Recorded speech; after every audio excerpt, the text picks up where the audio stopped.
والمصلحه ديال المواطنين خصها فوق الجميع،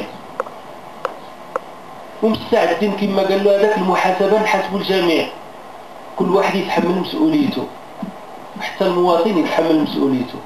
هذه هي الاخلاق وهذه هي القيم وهذه هي التعامل اللي يمكننا نبنيو به كما قلنا مغرب الغد، مغرب التضامن ومغرب التنميه اللي كيبغي سيدنا الله ينصرو لهذه البلاد، واللي راكم تتبعوا الخطوات ديالو يوميا من اجل تدشين يعني مش مشاريع وفتح اوراش، والحمد لله حظينا بهذه الجهه. البلاد كيفاش كاينين حاليا راه ما كنهضروش معاهم ما كيهضروش معنا حاليا في هذا المجلس. بالنسبه للسيد مدير التجهيز اساله سؤالا مباشرا. ملي قلت السيد الوالي دخلوا المعقول مباشر، سؤال مباشر. ميلكاتو الان اللي ذكرها السيد رئيس المجلس القروي لأم الدار، بغينا السيد الوالي السيد المدير فين وصلت المنتجات ديال الطريق؟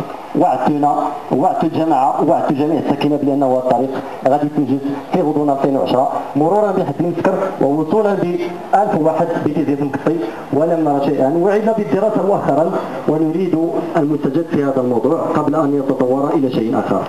ونقل حتى لا اطيل على السيد الوالي، الغريب كما قال السيد رئيس المجلس القروي لأم الدار ان جماعة مزدار صنفت بأنها جماعة غنية، ونحن لا نلاحظ الغناء في مدخل مزدار.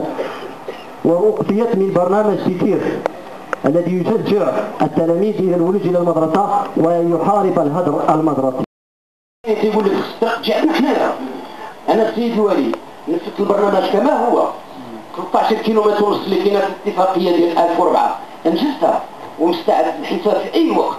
كتبقى المواطنين ديال حد مسكر عندهم حتى هما يعني البزوان كاين واضح. خرجت مرارا وتكرارا لحد مسكر، تنقلبوا على التمويل بشي طريقه من الطرق مع الجماعات المحليه ولا شي حاجه. اللي درت ولا قدرت ندير هو الدراسه درتها بميزانيه برد على اعتمادات من جهه كل جهه، وهذيك تيجرى على حد مسكر تيجرى على سوقات تيجرى على ديك التشوال الترجمه ديال حد مسكر شحال تقريبا؟ هو فيها 10 كيلومتر 120 مليون كيلومتر ودير الحساب غتجي 12 مليون درهم. انا ندير الحساب؟ لا هي هذا هو الحساب ديالها 2 مليون درهم. الله يخليك غير باش من لان قلنا ودي لك شي حاجه تكتبوا لي